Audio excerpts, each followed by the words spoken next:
సంగచ్చత్వం సంవదత్వం సంవో మనాంసి జానతాం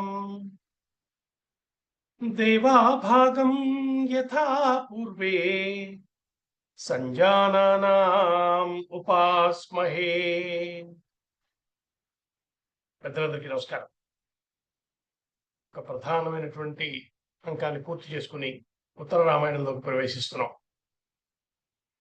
కూడా వాల్మీకి కొత్త రామాయణమే కాబట్టి అదే పద్ధతిలో సాగాలి. అయితే ఇది కొంచెం భిన్నంగా ఉంటుందని మొన్ననే గురువుగారు చెప్పినప్పుడు విన్నాం మనం. కాబట్టి ఇది ఒక ప్రత్యేకమైన అనుభవం కాబోతోంది. అటువంటి అద్భుతమైనటువంటి ఉత్తరాఖండని మొదలుపెట్టే ముందు డాక్టర్ గారు ప్రతి వారం మనం చెప్పుకున్నట్టుగా డాక్టర్ అందించిన ఒక అందమైనటువంటి శ్లోకాన్ని స్మరించుకుందాం. శ్యామాంబుదాభమరవింద విశాల నేత్రం బంధూక పుష్ప సదృశాధర పాణిపాదం సీతా సహాయముదితం ధృత చాపబాణం రామం నమామి శిరసా రమణీయ వేషం. రామభక్తులు కాబట్టి వారు స్వయంగానే రామం నమామి అలాగే మొదలుపెట్టారు. చక్కగా రాముడికి నమస్కారం మొదలుపెట్టారు.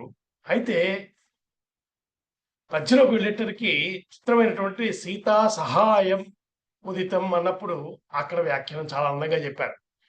సహాయం అన్న పదం అర్థం కావాలంటే విహాయ అన్న పదాన్ని ముందు అర్థం చేసుకోవాలి అన్నారు. విహాయం అంటే విడిచిపెట్టి దూరంగా ఉండటం అన్నది, సహాయం అంటే కలిసి ఉండటం. ఆ అర్థంలో చెప్తూ అందమైనటువంటి వ్యాఖ్యానం డాక్టర్ ఈ శ్లోకానికి అందించారు. దాన్ని మనం గ్రూపులో వివరంగా చదువుకుందాం. ఈరోజు వారిని ఉత్తరాఖండ ప్రవచనాన్ని ప్రారంభం చేయవలసిందిగా ప్రార్థిస్తున్నాను.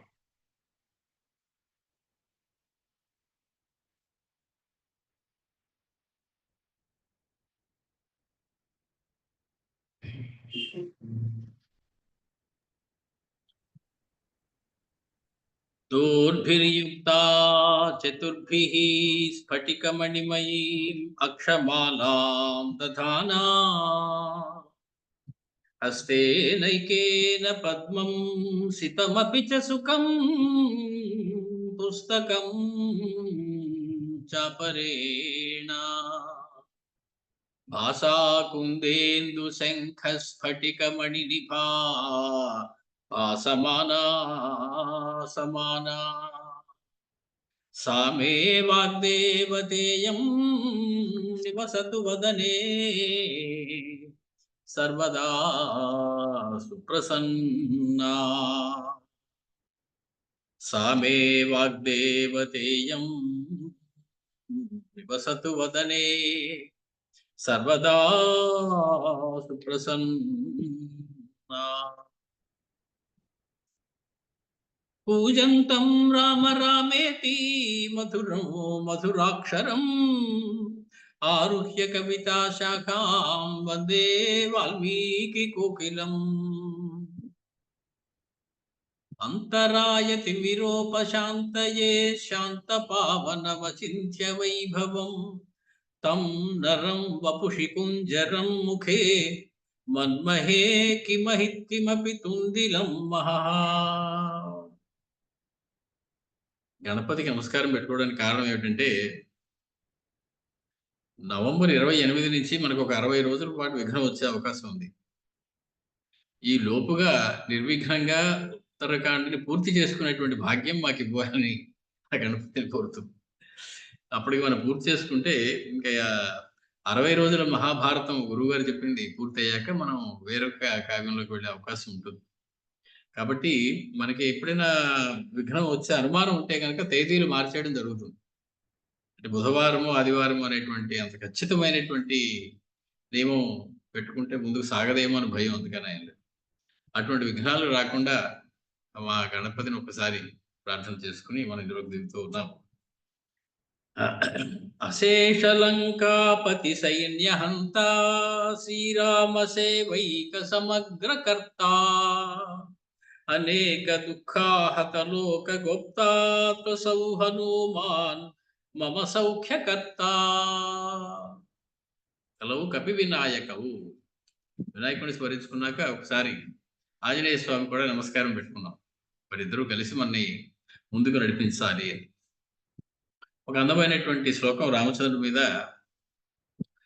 మజ్జీవం మదనుగ్రహం మదధిపం మద్భావనం మత్సుఖం మద్భాగ్యం మమ సద్గురుం మమ వరం మోహాంధకోచ్ఛేదనం మత్పుణ్యం మదనేక బాంధవజనం మత్స్వామిదం మన్నిధిం మత్సిద్ధిం మమ సర్వకర్మ సుకృతం రామం భజే తారకం మజ్జీవం మదనుగ్రహం మదధిపం మద్భావనం మత్సుఖం. శ్రీరామచంద్రుడే నా జీవనము, ఆయనే నాకు అనుగ్రహ స్వరూపము, ఆయనే నాకు అధిపతి, ఆయనే నా భావనలో ఉండేటువంటి ఆయన, నా భావనలకు మూలమైనటువంటి ఆయన, ఆయనే నాకు సుఖస్వరూపము, ఆయనే నా భాగ్యము, ఆయనే నా సద్గురువు, ఆయనే నా సర్వస్వము, ఆయనే నా మోహాంధకారాన్ని తొలగించి జ్ఞాన ప్రకాశాన్ని కలిగించేటువంటి దైవము, నా పుణ్య రాశి, సర్వబంధు స్వరూపము, నా ఏలిక, నా పెన్నిధి, నా సర్వసిద్ధి, నా సర్వకర్మ సుకృత్ స్వరూపము. అటువంటి శ్రీరామ తారక స్వరూపాన్ని సుకృతం రామం భజే తారకం. అటువంటి ఆ తారక రాముణ్ణి ఒకసారి నమస్కరిస్తున్నాం. రామాయణంలో 24,000 శ్లోకాలు, ప్రతి శ్లోకం చెప్పుకుందాం అనుకోవడం ఒక సాహసం. అది ఎలా చేసేసాం ఆ సాహసం. కానీ అంత సులువైనటువంటి వ్యవహారం ఏమి కాదు. ఎవరికి? శ్రోతలకి ముఖ్యంగా. చెప్పేవాడు ఏదో బాధపడి చెప్పినప్పటికీ అన్ని రోజులు కష్టపడి ఉండడం, వాటిని మిస్ అవ్వకుండా వినేటువంటి ప్రయత్నం చేయడం అంత ఇదేటువంటి వ్యవహారం కాదు. అయితే శ్లోకే రామాయణే శ్రేష్ఠాః తత్ర తత్ర వ్యవస్థితాః తుల్యార్థ విహితాన్ సర్వాన్ యోజితం సంగ్రహేణ హి. ఎవరైనా సరే అన్ని శ్లోకాలు చెప్పవద్దయా, అవసరం లేదు. సంగ్రహించి అందులో ఉత్తమమైనటువంటి శ్లోకాలు మాత్రం చెప్పుకోండి చాలు అన్నారు. కారణం ఏమిటిట? సర్వాన్ శ్లోకాన్ సమాహర్తుం కశ్శక్తః రాఘవం వినా. రామాయణంలో అన్ని శ్లోకాలు చెప్పేటువంటి శక్తి ఎవరికి ఉందయ్యా? ఆ రాముడికి తప్ప. రాముడికి తప్ప ఇంకెవరికి అటువంటి శక్తి లేదట. కాబట్టి వాడి జోలికి వెళ్ళి అన్ని శ్లోకాలు ఆపగా చెప్పేసుకుందాం అనేటువంటి మోహంలోకి పడిపోకండి నాయన. మీకు నచ్చిన శ్లోకాలు చదువుకోండి చాలు అని. శక్తః కః సర్వరత్నాని సముద్ధర్తుం మహార్ణవాత్. మహాసముద్రంలోంచి అన్ని రత్నాలు నేను బయటికి లాగేయాలంటే ఎవరి వల్ల అవుతుంది? ఎవరి వల్ల కాదు. ఆ ప్రయత్నం చేయడమే మూర్ఖత్వం. నీకు దొరికినన్ని, నీకు నచ్చినన్ని రత్నాలు నువ్వు బయటికి తీసుకుని క్షేమంగా బయటపడితే సముద్రంలోంచి అదే 10,000. అంతేగాని ప్రతి రత్నము నేను బయటికి తీయగలను అనుకోవడం, తీద్దాము అనుకోవడం, అవి అంత తెలివైనటువంటి పనులు కావు సుమా అని చెప్పి పెద్దల యొక్క ఉవాచ. పెద్దల మాట వినే అలవాటు ఉన్న వాళ్ళు అది పాటిస్తారు. లేనివా నాబోటి వాళ్ళు ప్రతి శ్లోకం చెప్పేద్దాం అనుకుని నానా ఇబ్బందులు పడుతుంటారు. సరే, అది ఎలా ఉన్నా అసలు రామాయణం యొక్క స్వరూపం ఏమిటి? ఏమిటి అసలు ఈ రామాయణం అంటే? శ్రీమద్ బ్రహ్మ తదేవ బీజమమలం. రామాయణం కావ్యం. కావ్యం అంటే ధ్వని ప్రధానంగా ఉంటుంది. రామాయణం మొత్తానికి ఉన్నటువంటి ధ్వని ఏమిటి అంటే రామచంద్రుడే పరబ్రహ్మము అని చెప్పడమే దానిలోని ధ్వని. కావ్యం కాబట్టి రాముడు పరబ్రహ్మం అనేటువంటి మాట వాడరు మహర్షి ఎక్కడ. అధ్యాత్మ రామాయణకారుడికి ఆయన ఏమని లేదు. ఆయన చక్కగా రాముడు పరబ్రహ్మ స్వరూపం అని చెప్పేసుకుంటారు, ఏమి మొహమాట పడు. కానీ ధ్వనిపూర్వకంగా చెప్పాలి అంటే రాముడిని మానవుడిగానే చూపించాలి.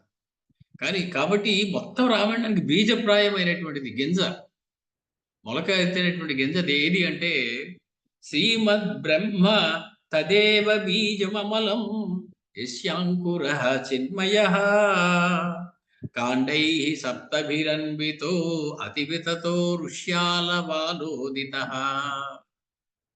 పత్రైః సత్వరహస్యకైః సువిలసత్శాఖాశతైః పంచభిశ్చాత్మ ప్రాప్తి ఫలప్రదో విజయతే రామాయణ స్వస్తరు. స్వర్గలోకపు చెట్టు అది, కల్పవృక్షం. దానికి బీజము రామచంద్రమూర్తి బ్రహ్మము అనేటువంటిది. దాని నుంచి ఒక 7 శాఖలు వస్తాయి. వాటి మీద ఆధారపడి అనేక మంది ఋషులు నివసిస్తూ ఉంటారు. వీటిలో రహస్యములు ఇచ్చేటువంటి అనేకమైనటువంటి సువిశాలకమైనటువంటి వందల కొద్ది శాఖలున్నాయి దానికి. కాబట్టి ఇది అందమైనటువంటి ఫలములనిచ్చేటువంటి ఈ రామాయణం ఆహ్, అనేకమైనటువంటి ఫలముల్ని మనకి అందిస్తూ 500 సర్గలనేటువంటి 24,000 శ్లోకములతో కూడినటువంటి తత్వ రహస్య బోధన చేసేటువంటి దానిలో ఆత్మప్రాప్తి ఫలప్రదః జీవ బ్రహ్మైక్యము అనేటువంటి ఫలాన్ని అందించేటువంటిది రామాయణం. ఆయన వేరు నేను వేరు అనుకుంటే కుదిరేటువంటి వ్యవహారం లేదు. రామాయణం పూర్తి అయ్యేసరికి నేనే రాముడు, రాముడే నేను అనేటువంటి స్థితి మనకి కలిగించేలా చేస్తుంది రామాయణం. కారణం ఏమిటి? వినగా వినగా వినగా వినగా వినగా వినగా రాముడి గుణాలు మనకు వచ్చేస్తాయి. రాముడి గుణాలు మనకి రావడమే రామదర్శనం అవడం అంటే. రాముడి గుణాలు మనకి రావడమే మనకి రాముడికి తేడా లేకపోవడం అంటే. కాబట్టి అటువంటి ఆస్తికులైనటువంటి వాళ్ళందరికీ కూడా శబ్దైక గమ్యమైనటువంటి ఈ బ్రహ్మజ్ఞానం, కేవలం ఒక శబ్దం వినడం ద్వారా మనకి బ్రహ్మజ్ఞానం కలుగుతోంది అంటే అది సామాన్యమైనటువంటి విషయం కాదు. అది కలిగిస్తున్నది రామాయణం. అందుకే మన మహాత్మ్యం చెప్పుకున్నాం మన కిందటిసారి. అప్పుడు కూడా ఒక మాట అనుకున్నాం. రామాయణస్య మాహాత్మ్యం వక్తుం వర్షశతైరపి అశక్యం విస్తరాద్ వక్తుం సంక్షేపాద్ వచ్మి సంప్రతం. సాక్షాత్ శివపరమాత్మ చెప్తున్నారు. మొత్తం విస్తారంగా రామాయణం అంతా మహాత్మ్యం నేను చెప్పేస్తాను అనుకోకు, నాకు చెప్పడం రాదు కూడా. ఎవరూ చెప్పలేరు. అది సంక్షేపంగా నీకు తెలియజేస్తాను సుమా అని చెప్పి మనకి రామాయణం యొక్క గొప్పదనాన్ని మనకి వివరించడం జరిగింది. అటువంటిది ఈ ఈ రామాయణం. ఇందుకే రామాయణం అంటే ఏమిటి? మనం చాలాసార్లు చెప్పుకున్నాం. రామాయణం రామాయణం తెగ అనుకుంటున్నాం ప్రతిసారి. రామాయణం అనేటువంటి మాటకి అర్థం ఏమిటయ్యా అంటే రామాయణం లేనిది ఎక్కడా అన్నారు. నతత్పురాణం నహ్యస్య రామో. ఏ పురాణం తీసుకోండి, అందులో రామాయణము రామకథ ఉంటుంది. యస్యాం న రామో నచ సంహితాచ. ఏ సంహిత తీసుకున్నా కూడా అందులో మనకి రామాయణం ఉంది. నచేతిహాసో నహి యత్ర రామః. ఏ ఇతిహాసం తీసుకున్నా, మనకు 2 ఇతిహాసాలు, రామాయణం భారతం. రెండిట్లోనూ కూడా రామకథ ఉంటుంది. కావ్యం న తత్ స్యాత్ నహి యత్ర రామః. ఏ కావ్యం తీసుకోండి, అందులో రామకథ అక్కడో ఇక్కడో ఎక్కడో అక్కడో ప్రత్యక్షంగానో పరోక్షంగానో కొంత చొప్పించకుండా కవి రాయలేడు. అటువంటిది రామాయణం. కాబట్టి ఇటువంటి రామాయణం చదవడం వల్ల మనకి రాముడు మనకి దొరుకుతాడు. రామః అయ్యతే ప్రాప్యతే యత్ర ఇతి రామాయణం. రాముడు ఎక్కడ దొరుకుతాడో ఆ ప్రదేశం పేరు రామాయణం. సరే, రాముని యొక్క అయనం, రామ అయినటువంటి సీతమ్మ యొక్క అయనం, రాముడు రామ ఇద్దరూ కలిపి ఉన్నటువంటి రామయోహ అయనం రామాయణం. ఇవన్నీ కూడా మనం చాలాసార్లు చెప్పుకున్నటువంటి వ్యవహారాలే. అటువంటి రామాయణంలో ఎన్ని కాండలు ఉన్నాయి అనేటువంటిది మనకి ప్రశ్న. వాల్మీకి రామాయణం ప్రకారం చూస్తుంటే అది షట్కాండాత్మకమేవా అనేటువంటి మాట ఒకటి ఉంది. 6 కాండలే ఉన్నాయండి రామాయణంలో. అదేమిటంటే 6 కాండలే ఉండడం ఏంటండి? 7 కదా కాండలు అంటే చాలా చోట్ల బాలకాండ అయోధ్యాకాండ కలిపి ఒకటే కాండ చేసేసారు. కాబట్టి షట్కాండలు అనేటువంటి దానికి అర్థం బాల అయోధ్యకాండలు, అరణ్యకాండ, కిష్కింధకాండ, సుందరకాండ, యుద్ధకాండ, ఉత్తరకాండ. కాబట్టి ఆ మొదటి 2 కాండల్ని ఒకటిగా చూడడం అనేది ఒక సంప్రదాయం ఉన్నది. కాబట్టి షట్కాండములు అని చెప్పి చెప్పడం మనకి కనపడుతుంది. అది కాకుండా అందుకే మనకి ఇది షట్కాండమాఖ్యాతం బ్రహ్మహత్యాపనోదనం సంక్షేపతో మయా తుభ్యం ఆఖ్యాతం సుమనోహరం 24 సహస్రం. పేరు 6 కాండం చెప్పిన శ్లోకాలు 24,000 అన్నారు. అప్పుడే మనకు అర్థమైపోవాలి ఎక్కడో 2 కాండాలు కలిపి ఒకటి చేసేశారు అని. 24 సహస్రం షట్కాండ పరిచిహ్నితం తద్వై రామాయణం ప్రోక్తం మహాపాతక నాశనం అని చెప్పి మనకి బ్రహ్మపురాణం చెప్తూ ఉన్నది. కాబట్టి బ్రహ్మపురాణం ప్రకారం 24,000 శ్లోకాలు 6 కాండాలతో ఉండేటువంటి రామాయణం అని చెప్పి మనకి తెలుస్తూ ఉన్నది. అలాగే ఈ రామాయణం చదవాలా చదవకూడదా, ఉత్తర రామాయణం వాల్మీకి రచించారా, ఇంకొకళ్ళు ఎవరైనా రచించేశారా, మన మీద కదా రుద్దేశారా, ఇటువంటి రకరకాలైనటువంటి ప్రశ్నలకి పెద్దలు అడిగినా అడగకపోయినా అడిగిన వాళ్ళందరికీ కూడా చెబుతూనే ఉన్నారు. కానీ ఆ ప్రశ్న పుడుతూనే ఉంది. ఇప్పుడు ఏదైనా ఒక ప్రశ్న ఒక 500, 600, 800 సంవత్సరాల నుంచి అడుగుతున్నారంటే అర్థం ఏంటి? 500, 600, 800 సంవత్సరాల నుంచి సమాధానం కూడా చెప్తున్నారు కదా! మళ్ళీ వీడు 901 సంవత్సరంలో మళ్ళీ అదే ప్రశ్న అడిగితే అర్థం ఏమిటి? ఇన్నాళ్ళు అందరూ చెప్పింది నువ్వు వినలేదనమాట. నువ్వు చదవలేదనమాట. నువ్వు తెలుసుకోలేదనమాట. కాబట్టి నీకు మళ్ళీ ఒక సొంత తెలివితేటలతో ఆలోచించడంతోటి నీకొక పిచ్చి ఆలోచన వచ్చి మళ్ళీ అదే ప్రశ్న అడుగుతావు. ఈ ప్రశ్న ఇదివరకు అందరూ అడిగేశారురా బాబు! అందరికీ సమాధానం చెప్పేశారురా బాబు! అవి తెలుసుకుంటే చాలు. మళ్ళీ ఈ ప్రశ్న అడక్కు. అంటే వినేటువంటి వాళ్ళు కనపడటంలా. చాలా పెద్ద పెద్ద వాళ్ళు కూడా నా అభిప్రాయంలోనండి ఉత్తరాఖండ్ వాల్మీకి రాయలేదండి. ఎవరికి కావాలట తమరి గారి అభిప్రాయము. ఎవరు అడిగారు తమరి అభిప్రాయం. తమరి అభిప్రాయం కాదు ఇక్కడ కావాల్సింది. శాస్త్రం ఏమి చెప్పింది, మన పెద్దలు ఏమి చెప్పారు, వారి అభిప్రాయం ముఖ్యం తప్ప నా సకోపోల కల్పంగా నువ్వు ఆలోచించి చెప్పినటువంటి దానికి ప్రమాణం ఏమీ లేదు. కాబట్టి అది మేము ఒప్పుకోవాల్సినటువంటి అవసరం లేదు. కాబట్టి మళ్ళీ నన్ను అడిగితే నేనేం చెప్తాను? నా అభిప్రాయం అయితేనండి ఉత్తరాఖండ్ వాల్మీకి రాశారండి. అది తప్పే. నా అభిప్రాయం ప్రకారం కాదు. పెద్దల అభిప్రాయం ప్రకారం ఉత్తరాఖండ్ వాల్మీకి రాశారు. అది నేను ఆ మార్గంలో వెళ్తున్నాను కాబట్టి అది నేను సమ్మతిస్తాను అని చెప్పాలి తప్ప, నా అభిప్రాయంలో ఉత్తరాఖండ్ వాల్మీకి రాశారని నేను కూడా అనడానికి లేదు. ఎంత నేను నమ్మకం ఉన్నప్పటికీ. రాయలేదని చెప్పేవారు ఎంత తప్పు, రాశారు అని నా అభిప్రాయం. ఆ నా అభిప్రాయం ఎప్పుడైతే వచ్చిందో, నీ అభిప్రాయానికి ఎప్పుడు కూడా అనేకమైనటువంటి బాహ్యం నుంచి వచ్చేటువంటి ఒత్తిడులు ఉంటాయి దాని మీద. అనేకమైనటువంటి లోపాలు ఉంటాయి దాని మీద. నీ ఆలోచన సరళిలో తప్పు ఉండొచ్చు. నీకు ఆలోచించడం రాకపోయి ఉండొచ్చు. ఆ విషయం నీకు తెలియకపోవచ్చు. కాబట్టి నా అభిప్రాయంలో అని చెప్పిన దానికి ఎప్పుడు కూడా విలువ ఉండదు. మొత్తానికి ఉత్తరాఖండ్ అనేటువంటిది రామాయణంలో మనకు మామూలుగా పెద్దలు అందరూ చెప్పినటువంటి వ్యవహారం ఏంటంటే 24,000 శ్లోకాలు ఎందుకు రాశారయ్యా అంటే, గాయత్రి మంత్రానికి 24 అక్షరాలండి. కాబట్టి ఒక్కొక్క అక్షరానికి 1000 శ్లోకాలు చొప్పున రాశారు మహర్షి. 24 అక్షరాలకి 24,000 శ్లోకాలు అయ్యాయండి. అందులో పెద్ద విచిత్రం ఏముందంటే అందరూ ఒప్పేసుకుంటారు. ఏది వాల్మీకి రాయలేదన్న వాళ్ళు కూడా ఒప్పేసుకుంటారు అన్నమాట. 24,000 శ్లోకాలు గాయత్రి అక్షరానికి ఒక్కొక్క దానికి 1000 శ్లోకాలు. కానీ ఉత్తరాఖండ్ లేదండి అందులో అని అంటే గాయత్రి మంత్రం పూర్తి అవ్వదు. ఆఖరి 3 అక్షరాలు ఎగిరిపోతాయి. గాయత్రి మంత్రంలో 3 అక్షరాలు ఎగరగొట్టేయడానికైనా సిద్ధమే కానీ ఉత్తరాఖండ్ వాల్మీకి రాశారని ఒప్పుకోవడానికి మాత్రం సిద్ధంగా ఉండరు. అది చాలా దుర్భాగ్యంతో కూడినటువంటి వ్యవహారం. మొత్తానికి ఇతర పురాణాలకు మనకి ఎన్నో దానికి సంబంధించినటువంటి ఇవి ఇస్తున్నాయి మనకి.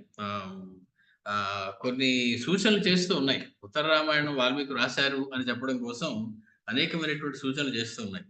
అయితే లాజిక్ ఏంటంటే 3 రకాలుగా ఉన్నారు ఇప్పుడు జనం. ఒకటి ఉత్తరాఖండ్ అని వాల్మీకి రాయలేదు అనేవారు.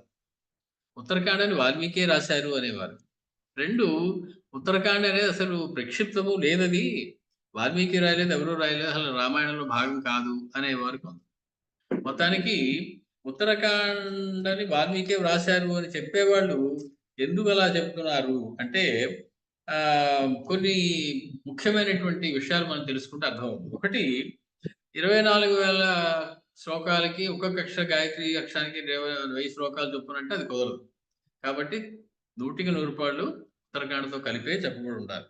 2 మనకి చివరిలో మనం ముగించుకున్నప్పుడు రామాయణంలో నా పుత్ర మరణం కించిత్ ద్రక్ష్యంతి పురుషా క్వచిత్. రాముడు పాలిస్తూ ఉన్నప్పుడు ఎవరు పుత్ర మరణాన్ని చూడలేదు. స్త్రీలు ఎవరు విధవులు కాలేదు. చిన్నవాళ్ళకి పెద్దవాళ్ళు కొరివి పెట్టడం అనేది లేదు అని చెప్పారు. అది మరి నిరూపించాలి కదా. అది మీరు ఉత్తరాఖండ్ చదివితే కానీ అది నిరూపణ జరగదు.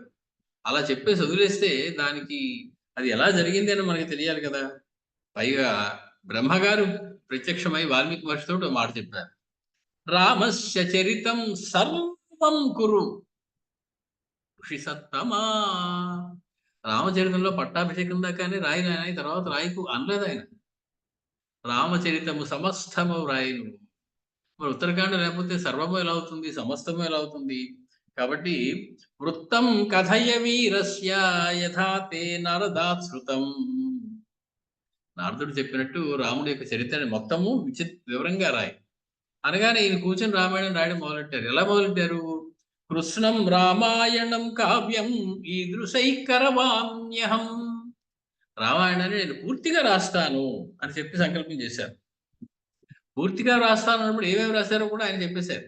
ఏం రాశారంటే అందులో స్వరాష్ట్ర రంజనం చైవ వైదేహి ఆచ విసర్జనం. రాముడు రామరాజ్యం అంటే ఎలా పాలించాడో రాశాను. సీతని విడిచిపెట్టడం రాశాను. అనాగతం చ యత్కించిత్ రామస్య వసుధాతటే తచ్చకారోత్తరే కావ్యే వాల్మీకిర్భగవాన్ ఋషి. ఎప్పుడు రాశారు ఈయన? వాల్మీకి రామచంద్రమూర్తి ఇంకా రాజ్యం పాలిస్తూ ఉన్న సమయంలో రాశారు. ఆయనకి ఆగత అనాగత రెండు కూడా తెలిసినటువంటి వారు వాల్మీకి మహర్షి. జరిగింది, జరుగుతున్నది, జరగబోయేది మూడు నీకు తెలిసిపోతాయనేటువంటి వరం ఇచ్చాడు బ్రహ్మగారు. కాబట్టి వాల్మీకి రాసినప్పుడు అంతవరకు జరిగిన కథని రాయలేదు. అప్పుడు జరుగుతున్న కథని రాశారు. జరగబోయే కథని కూడా ఆయన ఉత్తరకాండ రూపంలో చేశారు. కాబట్టి ప్రాప్త రాజ్యస్య రామస్య వాల్మీకిర్భగవాన్ ఋషి చకార చరితం కృత్స్నం. రాజ్యము పొందిన తరువాత రాముని యొక్క సంపూర్ణమైనటువంటి చరిత్రను వాల్మీకి మహర్షి రాశారు అనేటువంటి మాట వాల్మీకి చెప్పుకున్నారు. కాబట్టి రాజ్యము పొందిన తరువాత కథ ప్రాప్త రాజ్యస్య రామస్య. కాబట్టి అది ఈయనే రాశారు అనుకోవడంలో ఏమీ మనకి మొహమాటం అక్కర్లా. ఇంకొకటి, రామాయణం అసలు ఎలా మొదలైంది? వాల్మీకి మహర్షి రాసేసిన తర్వాత బాగా పాడేటువంటి ఇద్దరు పిల్లలు తీసుకొచ్చి వాళ్ళకి ఇది నేర్పించారు. వాళ్ళ పేరు కుశలవు లేదా లవకుశలు. వాళ్ళకి నేర్పించారు. కుశలవ శబ్దమే సరి అయింది, లవకుశ కాదు. ఎందుకంటే మహర్షిముకి ఎక్కడ వాడినా కుశీలవవు అనేటువంటి మాటే వాడారు తప్ప లవకుశవు అని ఎక్కడా వాడలే. కాబట్టి ముందు కుశుడి పేరు చెప్పి తర్వాత మనకి సినిమా వచ్చినంత మాత్రాన మనం అదే నిజం అనుకోవడానికి వీల్లేదు. కుశలవులు ఇద్దరు, వాళ్ళిద్దరికి కూడా నేర్పించారు. మరి ఎవరండి ఆ కుశలవులు? ఎప్పుడు పుట్టారండి? ఎవరికి పుట్టారండి అని మనకు అనుమానం రావాలా? అది నీకు ఉత్తరకాండ చదివితే తప్ప తెలియదు. అలాగే లూజ్ ఎండ్స్ వదిలేరు మహాకవి అయిన వారు. అక్కడక్కడ ప్రతిదానికి ఒక నాటు వేస్తారు, మళ్ళీ ముడేసి దాన్ని చివరి దాకా తీసుకెళ్తారు. అది మహాకవి యొక్క లక్షణం. వాల్మీకిని మించినటువంటి కవి ఇంకొకరు లేరు. కాబట్టి వాల్మీకి అలాగా అక్కర్లేనటువంటి కొన్ని దారాలు అలా వదిలేసి అసంపూర్ణంగా కావ్యాన్ని ముగించేటువంటి వ్యవహారం చేసేటువంటి అవకాశం కానీ అనుమానం కానీ ఉండదు. కాబట్టి అటువంటిది మహర్షి ఎప్పుడూ కూడా చేయరు. ఇంకొకటి, ఇందులో ఏం జరిగింది? రావణ వధ జరిగిన తర్వాత మునులందరూ కలిసి రాముల వారికి కృతజ్ఞతని ఆవిష్కరించుకోవడం కోసం వచ్చారు. కృతజ్ఞతను ఆవిష్కరించుకోవడం వచ్చినప్పుడు వాళ్ళు రాముడితో సంభాషణ చేశారు, మాట్లాడారు. అదే చెప్పారు ఉత్తరకాండలో వాళ్ళు ఏమేమి మాట్లాడుకున్నారని. మరి అంత మేలు పొందినటువంటి మునులు పరమాత్మకి తమ కృతజ్ఞత చెప్పుకోరా? చెప్పుకోకుండా వదిలేస్తే వాళ్ళకి ఆ కృతజ్ఞత దోషం రాదా? మనం ఉత్తరకాండ చదవకపోతే ఋషులందరికీ కృతజ్ఞత దోషాన్ని అంటగట్టిన వాళ్ళం. కాబట్టి వాళ్ళకి అవకాశం ఇవ్వాలి. వాళ్ళు వచ్చి రామచంద్రుడికి తమ యొక్క నమస్కారాలు తెలియజేసుకోవాలి, రామచంద్రుడితో కాసేపు మాట్లాడుకోవాలి. ఆ మాటల సందర్భంలో వచ్చిందే మనకి ఈ ఉత్తరకాండ అంతా కూడా. తర్వాత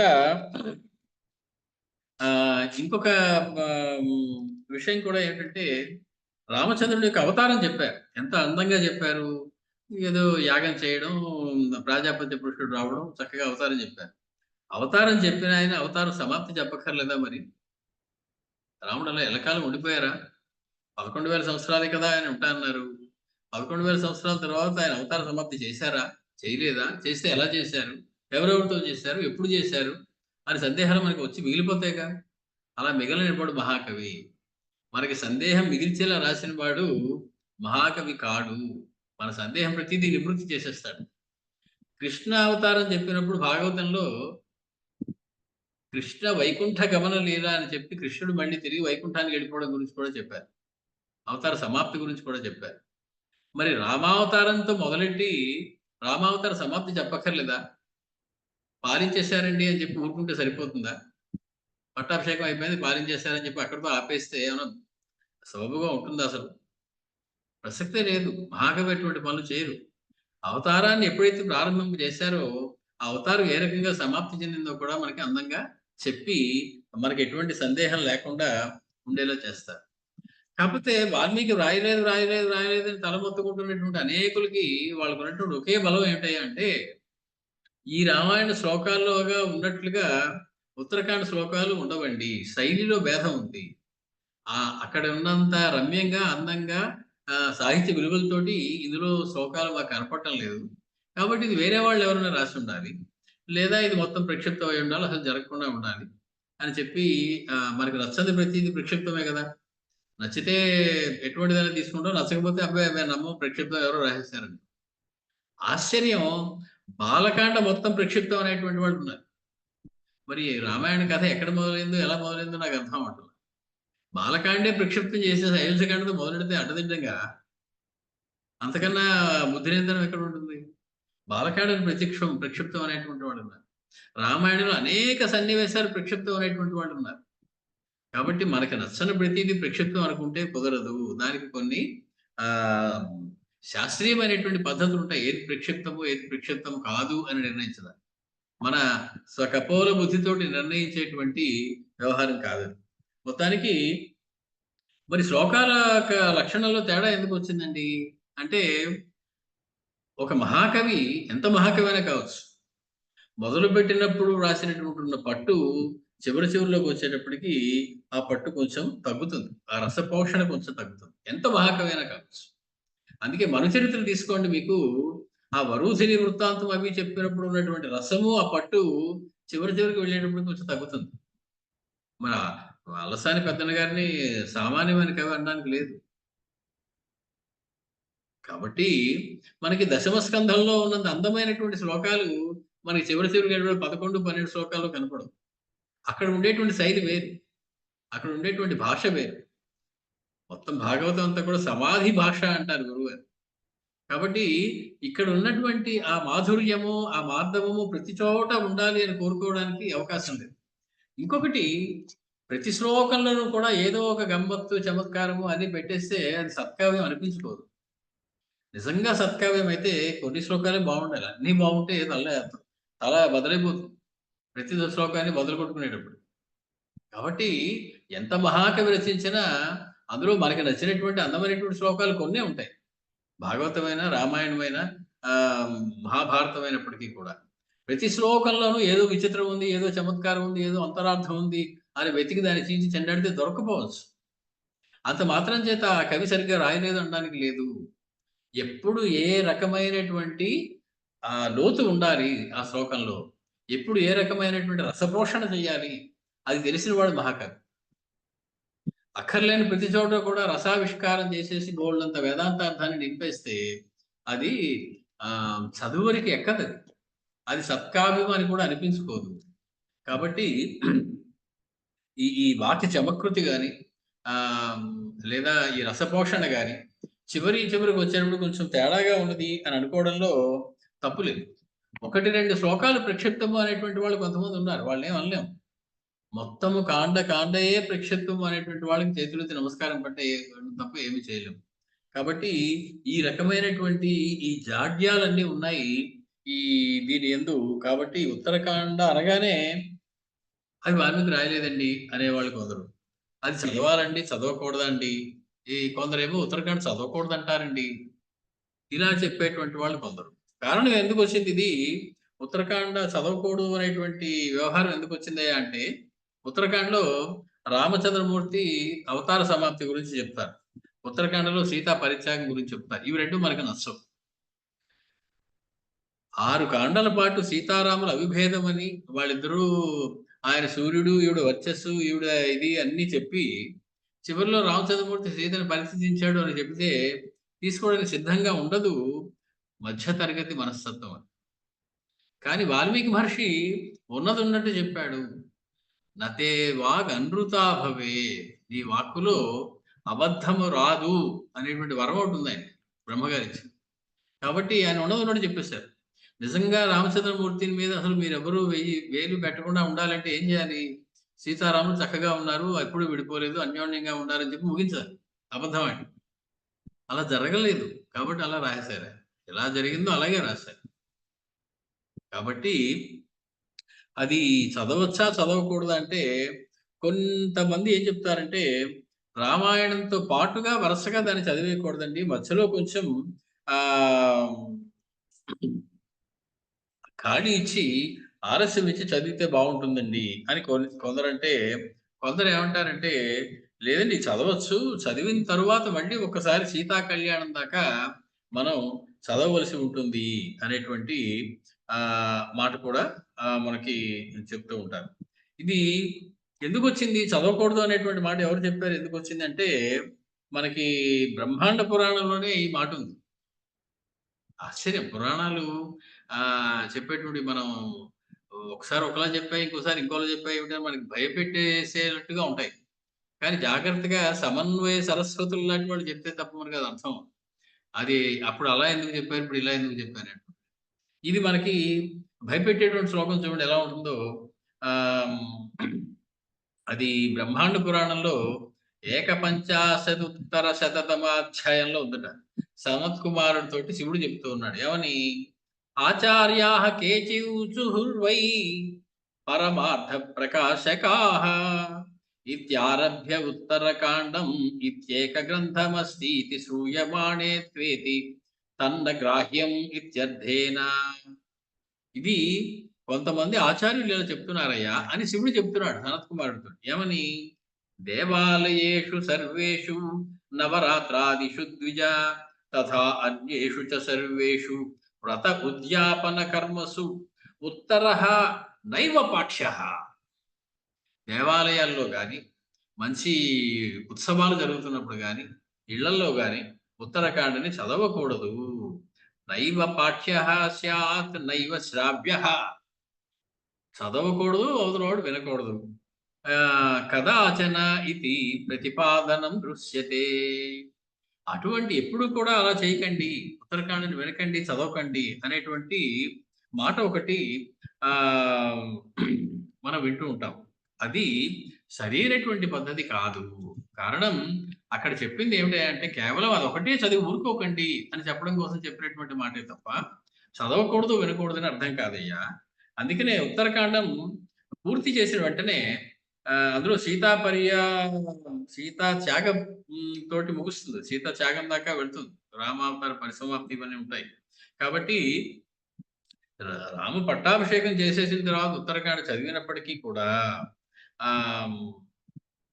తర్వాత మళ్ళీ బాలకాండలోకి వెళ్ళి శ్రీరామ జననము, శ్రీరామ వివాహ పర్యంతము కూడా ఇంకోసారి చదివితే మంచిది. అది మంగళకరము అనేటువంటి మాట ఒకటి మనకు కనపడుతుంది. మహర్షి వాల్మీకి రామాయణం రాసినప్పుడు 3 పేర్లు పెట్టారు మనకు తెలిసింది. కావ్యం రామాయణం కృత్స్నం సీతాయాశ్చరితం మహత్ పౌలస్య వధమిత్యేవ చకార అని చెప్పి 3 పేర్లు పెడుతున్నానయ్యా. 1 రామాయణము, 2 సీతా చరితము, 3 రావణ వధ. మనకేమైంది 6 కాండంలోనూ? రామాయణం అయిపోయింది, పౌలస్య వధ అయిపోయింది. మరి సీతా చరితం ఎక్కడొచ్చింది? సీతమ్మ గురించి ఎప్పుడు చెప్పారాయన? సీతమ్మ ఎలా పుట్టిందో చెప్పారా? చెప్పలేదు కదా. పైగా రామాయణానికి, పౌలస్య వధకి ఇవ్వనంత ప్రాముఖ్యం సీతా చరిత్రకి ఇచ్చారాయన. కావ్యం రామాయణం కృష్ణం సీతాయాః చరితం. రామాయణం చెప్తాను, పౌలస్య వధ చెప్తాను, పరిపూర్ణంగా సీతా చరిత్ర చెప్తాను. ఆ పరిపూర్ణమైన సీతా చరిత్ర ఉత్తరకాండలోనే ఉంది, పూర్వక రామాయణంలో లేదు. కాబట్టి ఉత్తర రామాయణాన్ని మళ్ళీ చదవవలసిందే అని చెప్పి చెప్తూ బ్రహ్మాండ పురాణంలో ఇంకో అందమైనటువంటి మాట ఉంది. అది కూడా శివుడు చెప్పిన మాటే. శ్రీమద్ వాల్మీకి రామాయణంలో ఉన్నటువంటి ఉత్తరకాండని ఏ మానవుడైతే పఠిస్తాడో, వింటాడో, అతనికి సీతారామచంద్ర ప్రసాదం వల్ల సర్వము ధ్రువముగా లభించును. రామాయణస్యోత్తరంతు యః శృణోతి పఠేతవా సీతారామ ప్రసాదేన సర్వం లభతే ధ్రువం. ఉత్తరకాండ వింటేనే పరిపూర్ణమైనటువంటి ఫలితమయ్యా, పరిపూర్ణమైనటువంటి సీతారామచంద్రుల యొక్క అనుగ్రహమయ్యా అని చెప్పి చెప్పడం మనకి అదే బ్రహ్మాండ పురాణంలో కనపడుతూ ఉంటుంది. కాబట్టి ఉత్తర రామాయణం చదవాలా వద్దా అనేటువంటి మాటకి మనకి ఇంకా సందేహం ఉండడం అవసరం లేదు. ఉత్తరకాండని చక్కగా చదువుకోవచ్చు. ఉత్తరకాండ చదివిన తరువాత మళ్ళీ ఈ రామాయణాన్ని చదవవలసి, ఈ రామాయణంలో కొంచెం మళ్ళీ సీతా కళ్యాణం గురించి ఒకసారి చెప్పుకున్నట్లయితే ఏమీ ప్రమాణం లేకుండా ఉంటుందయ్యా అని చెప్పి పెద్దలు మనకు చెప్తున్నారు. ఎందుకు మళ్ళీ బాలకాండంలోకి వెళ్ళాల్సి వస్తుంది? మనం ఎందుకు అలా వెళ్ళాల్సి వస్తుంది అంటే, ఉత్తరకాండలో 3 గాయత్రి అక్షరాలు ఉన్నాయని చెప్తున్నాం. చోదయాత్, చ, యా, ద, ఈ 3 అక్షరాలు, ఈ గాయత్రి అక్షరాలు 3 కూడా మనకి ఉత్తరకాండలో కనపడతాయి. కాబట్టి ప్రాతం ఆగిపోతుంది ఉత్తరకాండ లేకపోతే. ఈ ప్రచోదయాత్ అనే మంత్రం పూర్తి అవ్వాలంటే ఉత్తరకాండ కూడా మనకి ఉండాల్సి ఉంది. కాకపోతే ఒకటి మనం చూసినట్లయితే ఉత్తరకాండ లేకపోతే 24,000 శ్లోకాలు పూర్తి అవ్వవు. కానీ ఉత్తరకాండ కలిపినా కూడా 24,000 శ్లోకాలు పూర్తి అవ్వటం లేదు. అది ఇప్పుడు వచ్చిన గొడవ. మనకి 24,000 శ్లోకాలకి ఉత్తరకాండ కూడా కలిపిన తర్వాత శ్రీమద్ వాల్మీకి రామాయణంలో ఉన్నటువంటిది తదిదం వర్తయిష్యామి అనేటువంటి శ్లోకంతో మొదలైతే రామాయణ యొక్క ఉత్పత్తి రూపమైనటువంటి ఉత్తరకాండం కాబట్టి 218 శ్లోకములు ఉత్తరకాండతో పారాయణ చేసిన పిమ్మట బాలకాండలో కలిగినటువంటి సీతా కళ్యాణంలోను 73 శ్లోకాలు కలపాలి. కలిపిన తర్వాత ఇంకొక 150 శ్లోకాలు మొదట్లో రామ జననం వరకు కలిపితే అవి ఒక 368 శ్లోకాలు అవుతాయి. కేవలము రామాయణం బాలకాండ మొదలు పెట్టుకుని ఉత్తరకాండ చివరి దాకా జరిగితే 368 శ్లోకాలు తక్కువ వస్తాయి. 24,000 శ్లోకాలు పూర్తిగా ఉండవు.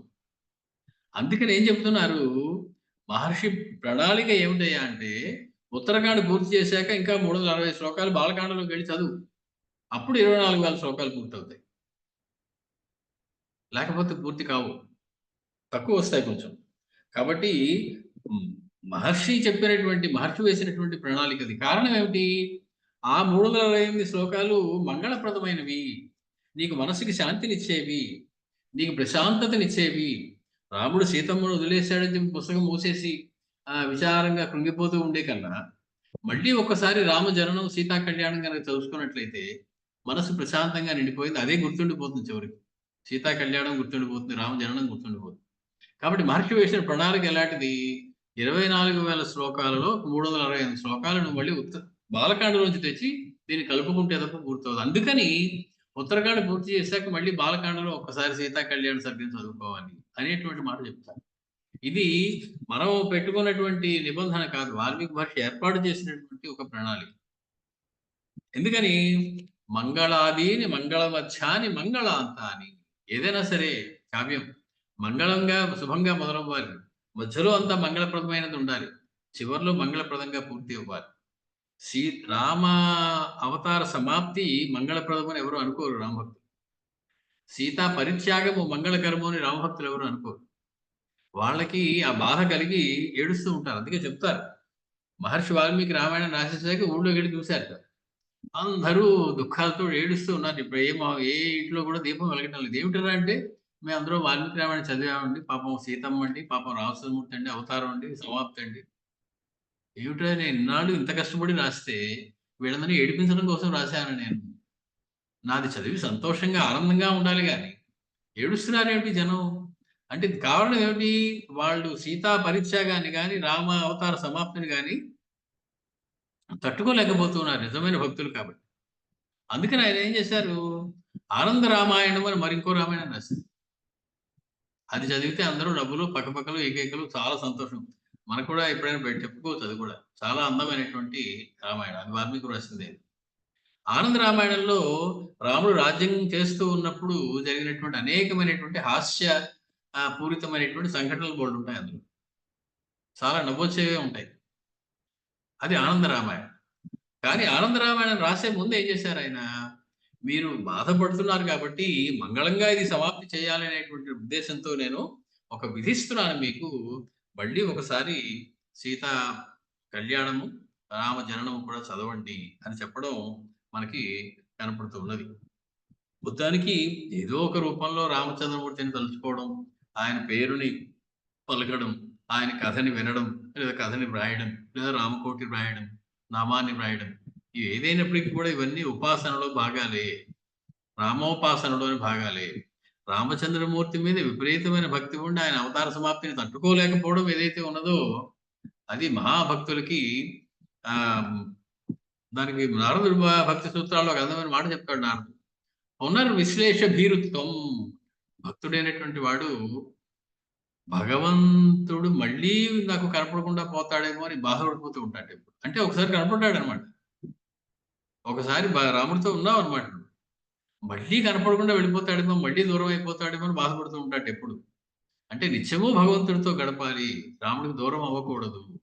ఎంత దూరం అవ్వకూడదు అంటే, నిజమైనటువంటి భక్తులు కొందరు బ్రహ్మదేవుడిని శపిస్తారు, తిడతారు. నీకు బుద్ధుందా లేదా? కళ్ళకి రెప్పలు వాలేలా పెట్టావు. ఆ రెప్ప వాలినంత సమయంలో రాముడిని నేను దూరం అయిపోతున్నానయ్యా. ఆ కాసేపు చూడలేకపోతున్నాను రాముడిని. రెప్పలు పడిపోకుండా నువ్వు తయారు చేయలేవా మనిషి విగ్రహాన్ని? నీ డిజైన్‌లోనే ఫాల్ట్ ఉంది అని చెప్పి వాళ్ళు బ్రహ్మదేవుడినే అధిక్షేపిస్తారు. అంటే రెప్పపాటు కాలం కూడా రామ విరహాన్ని భరించలేనటువంటి వాళ్ళు. అటువంటి వాళ్ళు రాముడు అవతార సమాప్తి చేసేసారు, సీతా పరిత్యాగం చేసేసారంటే అందులోని ధర్మ సూక్ష్మాన్ని వెతుక్కోవడానికి వాళ్ళకి సమయం ఉండదు. ఆ భక్తి ఉద్రేకం అలా ఉంటుంది. కాబట్టి ఆహ్, ఈ రకమైనటువంటి వ్యవహారాలు చాలా ఉన్నాయి మనకి ఉత్తరకాండలో. ఇంతకీ ఉత్తరకాండ యొక్క అర్థం ఏమిటి? ఉత్తరకాండ అనేటువంటి పేరు మహర్షి ఎందుకు పెట్టాల్సొచ్చింది? అంటే ఈ ఉత్తరకాండ గురించినటువంటి వ్యవహారాలు మనకి చాలా పురాణాల్లో ఉంది. కేవలము వాల్మీకి రామాయణంలోనే కాకుండా అనేకమైనటువంటి పురాణ ఇతిహాసాల్లో కూడా మనకి ఉత్తరకాండ యొక్క ప్రస్తావన ఉంటుంది. వామన పురాణంలో ఉంది, వాయు పురాణంలో ఉంది, పద్మ పురాణంలో ఉంది, పూర్వ పురాణంలో ఉంది, బ్రహ్మవైవర్త పురాణంలో ఉంది, హరివంశంలో ఉంది. వీటన్నిటిలో కూడా ఉత్తరకాండ ప్రస్తావన ఉన్నది. అంటే ఉత్తరకాండ అనేది ఆహ్, వాల్మీకి మహర్షి వ్రాసినటువంటిదే, నిజమైనటువంటిదే, జరిగినటువంటిదే. కాబట్టి ఆహ్, ఉత్తరకాండం అంటే పూర్వ రామాయణం, పూర్వకాండలు అవన్నీ. 6 కాండలు పూర్వకాండాలు అనుకుంటే ఇది ఉత్తరకాండ.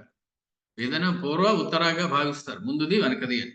కాబట్టి ఈ పూర్వకాండలు 6కి తర్వాత ఉన్నటువంటి కాండ కాబట్టి దీనికి ఉత్తరకాండ అనేటువంటి పేరు పెట్టడం జరిగిందయ్యా అని చెప్పి మనం అనుకోవచ్చు. అంతేకాదు ఉత్తరము అనేటువంటి మాటకి సమాధానము అని అర్థం. ఈ క్రింది 10 ప్రశ్నల్లో 4కి ఉత్తరము రాయము అని మనకి ఇచ్చేవారు చిన్నపిల్లలలో. అంటే ఉత్తరము అనేటువంటి మాటకి సమాధానం రాయము అని అర్థం. కాబట్టి ఉత్తరము అనే మనకి ఎన్నో ప్రశ్నలు తలెత్తుతాయి రామాయణంలో. మొదటి 6 కాండలు చదివినప్పుడు వాటికి సమాధానాలన్నీ కూడా మనకి ఉత్తరకాండలోనే దొరుకుతాయి. ఉదాహరణకి హనుమత్ స్వామి యొక్క సూర్యుడి కోసం ఆయన పరిగెట్టి వెళ్ళడం. వెళ్ళాడు అనేటువంటి ఒక మాట చెప్తారంతే. ఎప్పుడు వెళ్ళాడు? ఎలా వెళ్ళాడు? తర్వాత ఏమైంది? ఈ కథంతా మనకి చెప్పరు.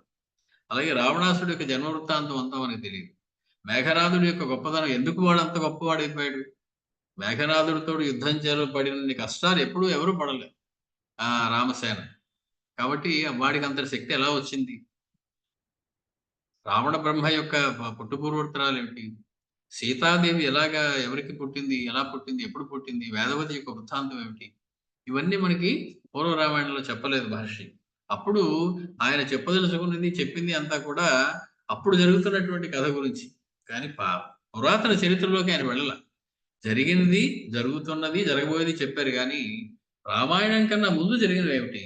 రామాయణం కన్నా ముందు జరిగిన వ్యవహారాలు, రాముడు పుట్టుక కన్నా ముందు జరిగిన వ్యవహారాలేమిటి? సీతమ్మ పుట్టుక కావచ్చు, రావణాసుడి పుట్టుక కావచ్చు, ఆహ్, రాముడికి భృగు మహర్షి చేత విష్ణుమూర్తికి జరిగినటువంటి శాపం కావచ్చు, దానివల్లే సీతారాముల యొక్క వియోగం జరిగిందనేటువంటి కథ ఒకటి ఉన్నది. కొన్ని పురాణాల్లో. వీటన్నిటికీ మనకి సమాధానాలు కావాలి అంటే ఉత్తరకాండని మనం చదివి తీరాలి. ఆ ఉత్తరకాండని మనం ఈరోజు ప్రారంభం చేసుకోబోతున్నాం. ఇంత ఉపోద్ఘాతం అవసరమా అండి దీనికి? ఉత్తరకాండ తిన్నగా మొదలెట్టక? అంటే అవసరం. పెద్దలు ఎప్పుడు చెప్పినా ఇన్ని విషయాలు చెప్పక తప్పదు. కాబట్టి మనం కూడా చెప్పుకోవడం జరిగింది. కారణం, ఎట్టి పరిస్థితిలోనూ మనసులో సందేహం ఉండడానికి వీల్లేదు.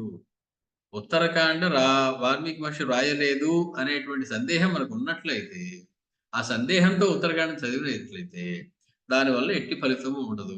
సందేహం లేకుండా చదివితేనో సీతారాములు ఇద్దరు అనుగ్రహంతోటి సర్వకార్య సిద్ధి జరుగుతుంది అని ఇప్పుడే చూసాం శివుడు చెప్పడం. కాబట్టి ఆ సందేహ నివృత్తి చేయడం చెప్పేవాడి యొక్క బాధ్యత. కాబట్టి ఉత్తరకాండని వాల్మీకి మహర్షియే వ్రాశారు. రాయలేదు, నేను ఛాలెంజ్ చేస్తాను, ఓపెన్‌గా కావలిస్తే ఫైటింగ్‌కి రెడీ, పిలవండి మీ వాడిని, మా వాడిని అనేటువంటి వాళ్ళకి ఒక నమస్కారం. సాహిత్యకారులు వేరు, ఆధ్యాత్మికవేత్తలు వేరు, ఉపాసనా పరులు వేరు. వాళ్ళ దృక్కోణాలు తేడాగా ఉంటాయి. వీళ్ళు వెళ్లి వాళ్ళతోటి వాగ్యుద్ధం చేసి పోటాపోటీగా టీవీ డిబేట్‌లో పాల్గొంటే ఒరిగేది ఏమీ లేదు. ఎవరికీ ఒరిగేది లేదు. హైందవ ధర్మానికి, సనాతన ధర్మానికి పరిపూర్ణమైనటువంటి నష్టం మాత్రం వాటిల్లింది. కాబట్టి వారి ఉద్దేశం, వారి సిద్ధాంతం వారిది అని చెప్పి వారికి ఒక నమస్కారం పెట్టి ఊరుకోవడమే తప్ప, వారిని మన వైపు మార్చాలి అనేటువంటి ప్రయత్నం చేయడమే తప్పు. నిజంగానే ఒకడు వాల్మీకి రాశాడు ఉత్తరకాండ అని అనుకుంటున్నాడు అనుకోండి, వాడి దగ్గరికెళ్ళి నేను మహాపండితుడిని, వాల్మీకి రాయలేదని నేను నీకు రుజువు చేస్తాను అన్నాడు అనుకోండి, అవసరం ఏముంది? వాడు వాల్మీకి రాశాడు అనుకుంటే నీకొచ్చిన నష్టం ఏమిటి? వాల్మీకి రాయలేదని నువ్వు అనుకుంటుంటే వాడికొచ్చిన నష్టం ఏమిటి? మీరిద్దరూ ఎలా అనుకున్నా వాల్మీకి వచ్చిన నష్టం ఏమిటి? దానివల్ల ఏమవుతుంది? ఫోకస్ పోయింది. రాముల వారి మీద ఫోకస్ లేదు. సీతాదేవి మీద ఫోకస్ లేదు. హనుమస్వామి మీద ఫోకస్ లేదు. ఫోకస్ అంతా నా మాట నెగ్గిందా లేదా అనే దాని మీదే ఉంది. ఏమిటి నీ మాట? నా అభిప్రాయం అండి. నా అభిప్రాయం ప్రకారం. అక్కడితో ఆగిపోయింది. మన అభిప్రాయానికి విలువలు ఉండవు.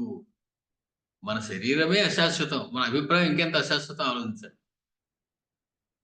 ఈ అభిప్రాయం 580 సార్లు మార్చుకుంటాడు వాడి జీవితంలో. నిద్ర లేచిన దాని నుంచి రాత్రి దాకా. అది అది మనకి చెప్తాడు. అది నా అభిప్రాయంలోనండి. కాబట్టి అటువంటివన్నీ దూరం చేసుకోవడం కోసం మనం కొంచెం మాట్లాడుకుంటే గాని తప్పలేదు. త్రికరణ శుద్ధిగా ఉత్తర రామాయణం వాల్మీకి మహర్షియే వ్రాసాడు అని చెప్పడానికి నాకైతే ఎటువంటి సందేహం లేదు. అది కాని అభిప్రాయాలు ఉన్నటువంటి వాళ్ళు ఎవరైనా ఉంటే అలాగే ఉంచుకోండి, మీ అభిప్రాయాలు నష్టమేమీ లేదు. కానీ రామాయణం చదివేటప్పుడు ఆయనే రాశారనే నమ్మకంతో చదివితేనే మంచిది. శ్రోతవ్యం అనసూయయా. రామాయణం వినేటప్పుడు అసూయ లేకుండా వినండి అని వాల్మీకి మహర్షి చెప్పారు ముందే. అసూయ అనేటువంటి మాటకు అర్థం గుణేషు దోషావిష్కరణం అసూయ. సద్గుణాన్ని దోషంగా చూడడం అనే దాని పేరు అసూయ. ఏమిటి సద్గుణం ఇందులో? వాల్మీకి మహర్షి చెప్పినటువంటి కథ ఉంది అందులో. ఇలా చేశాడు రాముడు, ఇలా చేశాడు రాముడు అని చెప్పాడు. నువ్వు వెంటనే అది చెయ్యలేదు, ఇంకోలా జరిగింది అనేటువంటి ఆలోచన నీకు వచ్చేస్తుందంటే అది దోషం. అలా ఇది అయ్యి ఉండదు, ఇంకోలా అయ్యి ఉంటుంది అని నీకు అనిపిస్తోంది అంటే, ఆయన చెప్పింది కాకుండా అంతకన్నా నిజమైంది ఇంకోటి ఏదో ఉంది, ఆయన అబద్ధం చెప్పాడు అనేటువంటి ఆలోచన నీకు వచ్చింది. నిజం చెప్పిన వాడిని చూసి అబద్ధం చెప్పాడు అనేటువంటి ఆలోచన రావడమే అసూయ. కాబట్టి ఆయన నోటంబట అబద్ధం రాదు అనేటువంటి మాట మనం బ్రహ్మగారే చెప్పిన తర్వాత అబద్ధం చెప్పాడేమో అని మనం అనుకోవడంలో అర్థం లేనటువంటి వ్యవహారం. ఈ రకంగా ఆ సీతారామచంద్రుడికి, సీతమ్మ తల్లికి మరొకసారి నమస్కారం పెట్టుకుని మనం ఉత్తరకాండలోకి దిగిపోదాం. మొదటి శ్లోకం, ప్రాప్తరాజస్య రామస్య రాక్షసానాం వధే కృతే ఆజగ్ముః ఋషయః సర్వే రాఘవం ప్రతినందితుం. ప్రతినందితుం ఎదురు వేగి నమస్కారం పెట్టే కొరకు. ఆయన మన దగ్గరికి వచ్చినప్పుడు నమస్కారం పెట్టడం ప్రతినందన కాదు. మనం ఆయనకి ఎదురేగి నమస్కారం పెట్టాలి. వెతుక్కుంటూ వెళ్ళాలి. ఎక్కడున్నారు రాముల వారు, ఎక్కడున్నారు రాముల వారిని కనుక్కుంటూ వెళ్ళాలి.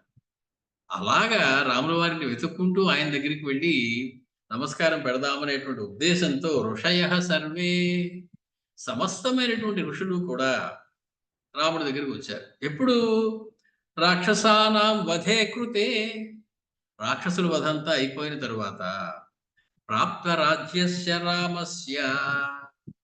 రామచంద్రమూర్తి రాజ్యాన్ని పొందిన వాడే ఉండగా, అంటే పట్టాభిషేకం జరిగిపోయిన తరువాత, సమస్త రాక్షసులు కూడా సంహరింపబడిన తరువాత ఆ రామచంద్రునికి నమస్కరించుకునే కొరకు ఎదురేగి వెళ్ళారు ఆ సమస్తమైనటువంటి ఋషులు కూడా రామచంద్రుడు ఉన్నటువంటి అంతఃపురం దగ్గరికి. ఎవరెవరు వెళ్ళారు? మహర్షి మనకి ఒక పెద్ద చిట్టాయి చెప్తారు. ఎందుకంటే అందరి పేర్లు చెప్పలేరు. ఎలాగోను వందలు వేల కొద్దీ వెళ్ళి ఉంటారు. ఒకళ్ళు ఇద్దరు వెళ్తారా? అవకాశం వస్తే పెద్ద ఆయన దర్శనం చేసుకోవడానికి తలుపులు తెరిచారంటే బిలబిల వెళ్ళిపోరు అందరూ. కౌశిక అధ యవక్రీతో గార్గ్య గాలవయేవ చ కణ్వ మేధాతిథి మేధాతిథే పుత్ర పూర్వస్యాం దిశి ఏ శ్రితాః. పూర్వ దిక్కులో ఉండేటువంటి ఋషులందరూ వచ్చారండి. పూర్వ దిక్కు అంటే తూర్పు దిక్కు. తూర్పు దిక్కులో ఎవరెవరు ఉన్నారు? కౌశికుడు, యవగ్రీతుడు, గార్గ్యుడు, గాలవుడు, కణ్వుడు, ఇటువంటి వాళ్ళందరూ పూర్వ దిక్కులో ఉన్నారు. వాళ్ళందరూ తూర్పు దిక్కు నుంచి వచ్చారు రామచంద్రమూర్తి దర్శనం కోసం. స్వస్యాత్రేయోऽథ భగవాన్ నముచిః ప్రముచిః తథా అగస్త్యః అత్రిశ్చ భగవాన్ సుముఖః విముఖస్తథా ఆజగ్ముస్తే సహాగస్త్యాః ఏ స్థితాః దక్షిణాం దిశం. దక్షిణ దిక్కు నుంచి బిలబిలమంటూ కొంతమంది అయోధ్య దాకా వెళ్ళిపోయారు. వాళ్ళల్లో ఎవరయ్యా అంటే ఆత్రేయుడు, నముచి, ప్రముచి, అగస్త్యుడు, అత్రి, సుముఖుడు, విముఖుడు, అగస్త్యుడు. అగస్త్య దిశ అని పేరు దక్షిణ దిక్కుకి. అగస్త్యుడు దక్షిణ దిక్కు ఉంటాడు. వింధ్య పర్వతాలకు యువతలకు వచ్చేసాడు. కాబట్టి దక్షిణ దిక్కుకి అగస్త్య దిక్కు అని పేరు. సో అగస్త్యుడు వీళ్ళందరూ కూడా దక్షిణ నుంచి బయటకు. వీళ్ళు ఒక విచిత్రమైనటువంటి పేర్లు ఇద్దరు ఋషులకి. సుముఖ, విముఖ. ఒక ఆయన సుముఖుడు, రెండు ఆయన విముఖుడు. అదేంటండి, సుముఖుడు అంటే మంచి పేరు, విముఖుడు అనేటువంటిది కూడా పేరు ఎలా పెట్టుకున్నారండి ఋషి అంటే? భగవత్ సుముఖుడు ఆయన, సంసార విముఖుడు ఈయన. కాబట్టి సుముఖత్వం భగవంతుడి వైపు ఉంది కాబట్టి ఆయన సుముఖుడు, విముఖత్వం సంసారం వైపు ఉంది కాబట్టి ఈయన పేరు విముఖుడు. అంతేగాని మనం కంగారు పడిపోకూడదు. సుముఖుడు, విముఖుడు ఎలా పెట్టుకుంటారండి అలాంటి పేర్లు? వ్యతిరేకమైనటువంటి పేర్లు. కాబట్టి దేనిని దృష్టిలో పెట్టుకుని వాళ్ళ తల్లిదండ్రులు ఆ పేరు పెట్టారో మనం ఊహించుకోవాల్సి ఉంటుంది. సుముఖ విముఖస్తదా ఆజగ్ముహు సహాగస్త్యాః. అగస్త్యుడు తీసుకుని వాళ్ళందరూ దక్షిణ దిక్కులో వచ్చారు. నృషద్గుః కవశః ధౌమ్యః రౌద్రేయశ్చ మహాన్ ఋషిః తేస్య అజగ్ముః సశిష్యా వయ్యే శ్రితాః పశ్చిమాం దిశం. పశ్చిమ దిక్కు నుంచి వెలువలామంటూ 3 మంది ఋషులు వచ్చారు. వాళ్ళు వృషద్గుహు, కవశుడు, ధౌమ్యుడు, రౌద్రేయుడు, ఇటువంటి వాళ్ళందరూ కూడా శిష్యులందరితో కూడి, అంటే చాలా వేలలో వచ్చేసి ఉంటారు వాళ్ళందరూ. ఒక్కొక్కరికి వేల కొద్దీ ఉంటారు శిష్యులు. గురుగారు వెళ్తున్నారు రామదర్శనానికి అంటే వాళ్ళు మేము వస్తాం బయలుదేరిపోతారు. వాళ్ళందరూ పశ్చిమ దిక్కు నుంచి వచ్చారు.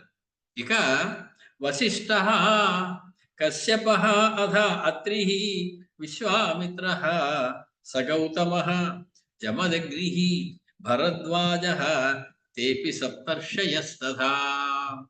సప్తర్షులు కూడా అక్కడి నుంచి వచ్చారు, వారి వారి స్థానాల నుంచి. అందులో వశిష్ఠుడు, కశ్యపుడు, అత్రి, విశ్వామిత్రుడు, గౌతముడు, జమదగ్ని, భరద్వాజుడు, వీళ్ళందరూ కూడా సప్తర్షులు. వాళ్ళు కూడా రామచంద్రమూర్తి యొక్క దర్శనానికి వచ్చారు. అలాగా ఉదీచ్యాం దిశ సప్తైతే నిత్యమేవ నివాసినః. వీళ్ళందరూ ఎక్కడి నుంచి వచ్చారంటే ఉదీచ్యాం దిశ నుంచి వచ్చారు, ఉత్తర దిక్కు నుంచి వీళ్ళందరూ వచ్చారు. సంప్రాప్యతే మహాత్మానో రాఘవస్య నివేశనం. రామచంద్రమూర్తి కొలువులో దర్బారు తీరి ఉన్నారు. పక్కన సీతమ్మ తల్లి ఉన్నది. అందరూ కొలుచుకుంటూ ఉన్నారు. అయోధ్య జనం అందరూ కూడా సేవలు చేస్తూ ఉన్నారు. అలాంటి సమయంలో వాళ్ళందరూ కూడా రామ దర్శనం కోసం రాఘవస్య నివేశనం. నివేశనం అంటే ఇల్లు. రఘువంశ స్వామి యొక్క, రాఘవచంద్రుడి యొక్క అంతఃపురం లోపలికి వాళ్ళందరూ వచ్చారు. విస్థితాః ప్రతిహారార్థం ఉతాశన సమప్రభాః వేద వేదాంగ విదుషః నానా శాస్త్ర విశారదః. అక్కడ ఉన్న అక్కడ ఉన్నటువంటి ప్రతిహారం అంటే ద్వారా పాలకులు అయినటువంటి వాళ్ళు ఎవరైతే ఉన్నారో వాళ్ళందరూ కూడా ప్రవేశపెట్టారు వీళ్ళందరినీ. మీ అంతటి వారు వస్తే దానికి మళ్ళీ లోపలికి వెళ్ళడం, పెర్మిషన్ తీసుకోవడం, మళ్ళీ రావడం, సరే పదండి అనడం అటువంటివి ఉండవు. మహాత్ములైనటువంటి వాళ్ళు సప్త ఋషులు రామచంద్రమూర్తి దగ్గరికి వచ్చారంటే వాళ్ళని ఈ ప్రతిహారులందరూ కూడా జాగ్రత్తగా లోపలికి ప్రవేశపెట్టారు. వాళ్ళు ఒక్కొక్కళ్ళు హుతాశన సమప్రభాహ, అగ్నిహోత్రులా వెలిగిపోయేటువంటి తేజస్సుతో ప్రకాశిస్తూ ఉన్నారు ఒక్కొక్కళ్ళు. వాళ్ళ తపస్సులు అలాంటివి. వేద వేదాంగ విదుష, వాళ్ళందరూ కూడా వేద వేదాంగాల్లో పరిపూర్ణమైనటువంటి పాండిత్యం కలిగినటువంటి వాళ్ళు. నానా శాస్త్ర విశారదాహ, వేద వేదాంగాలే కాదు సమస్త శాస్త్రములు కూడా తెలిసినటువంటి వాళ్ళు. ద్వాస్థం ప్రోవాచ ధర్మాత్మా హ్యగస్తో ముని సత్తమః, నివేద్యతాం దాశరథే ఋషీనస్మాన్ సమాగతాన్.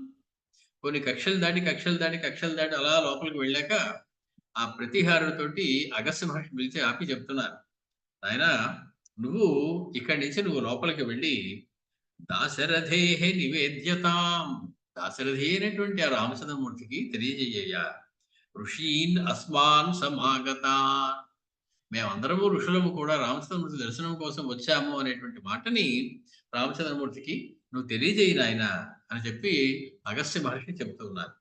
ప్రతీహారస్తతస్తూర్ణం అగస్త్యవచనాదృతం సమీపం రాఘవస్యాసు ప్రవివేశ మహాత్మనః.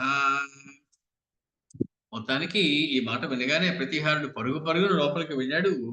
అగస్త్యుని యొక్క మాట మీద రామచంద్రమూర్తి దగ్గరికి వెళ్ళి ఈ విషయాన్ని చెప్పి వాళ్ళందరినీ కూడా ప్రవేశింపజేశాడు. నయంగితజ్ఞ సద్వృత్తో దక్షో ధైర్య సమన్విత సరామం దృశ్య సహసా పూర్ణచంద్ర సమప్రభం. మొత్తానికి పూర్ణచంద్రులా వెలిగిపోతున్నటువంటి రామచంద్రుడి దగ్గరికి అతడు వీరందరినీ కూడా ప్రవేశపెట్టారు. ఆ ప్రతిహారుడు వెంటనే చెప్పాడు అతను వెళ్ళి రామచంద్రుడితోటి, అగస్త్యం కథయామాస సంప్రాప్తం ఋషిభిః సహ. రామచంద్ర, మీ దర్శనం కోసం అగస్త్య మహర్షి వచ్చారు, అనేక మంది ఋషులని వెంటబెట్టుకుని వచ్చారయ్యా.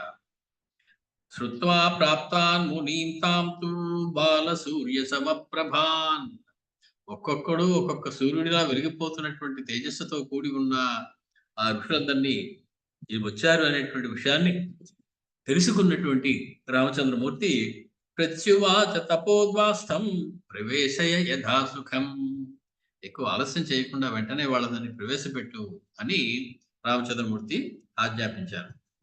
తాన్ సంప్రాప్తాన్ మునిన్ దృష్ట్వా, ఆ మునులందరూ వచ్చారు రామచంద్రమూర్తికి. అప్పటికి రామచంద్రమూర్తి రావణాసురుని సంహరించేశారు. దేవతలు, బ్రహ్మగారు, ఇంద్రుడు వీళ్ళందరూ దిగిపోయి, రావా నువ్వు మామూలు వాడివి కాదయా, నువ్వే పరమాత్మవి, నువ్వే విష్ణువి, ఆవిడ లక్ష్మీదేవి ఇది చెప్పారు. మరి రామచంద్రమూర్తి లేవచ్చా ఇప్పుడు?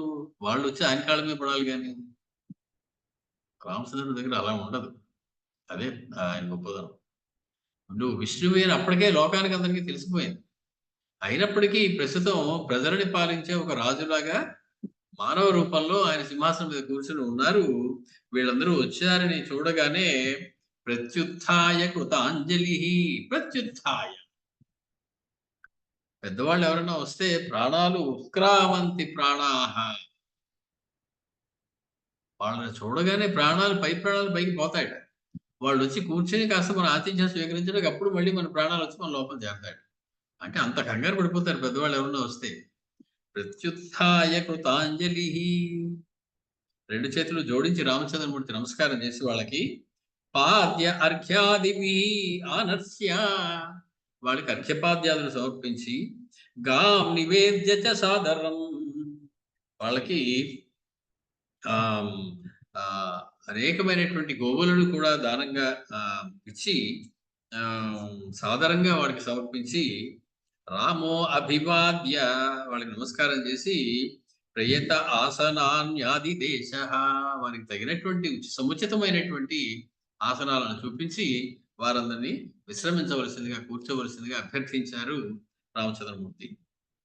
తేషు కాంచన చిత్రేషు మహత్సు చ వరేషు చ కుశాంతర్ధాన దత్తేషు మృగచర్మయుతేషు చ యథార్హం ఉపవిష్టాస్తే ఆసనేషు కుషిపుంగవాహ.